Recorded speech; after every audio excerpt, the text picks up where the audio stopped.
दोस्तों इंडिया में फेस्टिवल्स का सीजन चल रहा है और अमेजोन और फ्लिपकार्ट जैसी कंपनियां स्मार्टफोन्स पे काफ़ी अच्छी डील्स और डिस्काउंट्स दे रही है। तो इन्हीं डिस्काउंट्स का फ़ायदा उठाते हुए मैंने परचेस कर लिया है गूगल पिक्सल 2 एक्सेल, जो कि लास्ट ईयर का एक फ्लैगशिप फ़ोन है। तो ज़्यादा टाइम वेस्ट नहीं करते हैं, सीधे चलते हैं अपने गूगल पिक्सल 2 एक्सेल की अनबॉक्सिंग की तरफ।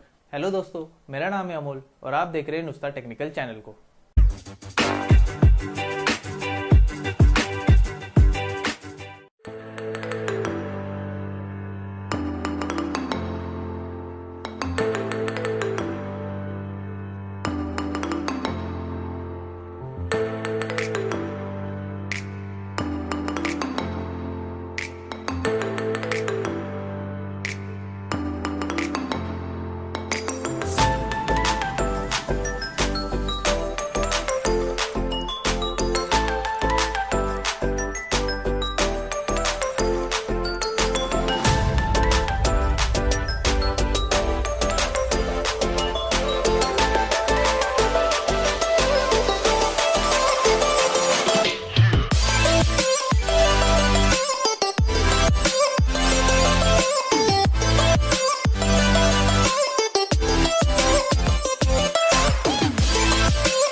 दोस्तों अभी आप ये सोच रहे होंगे कि मैंने गूगल पिक्सल 3 एक्सेल की बजाय गूगल पिक्सल 2 एक्सेल, जो कि लास्ट ईयर का फ्लैगशिप फ़ोन है, उसे क्यों परचेस कर लिया। तो इसके बारे में डिटेल जानकारी मैं आपको अगले वीडियो में दे दूंगा।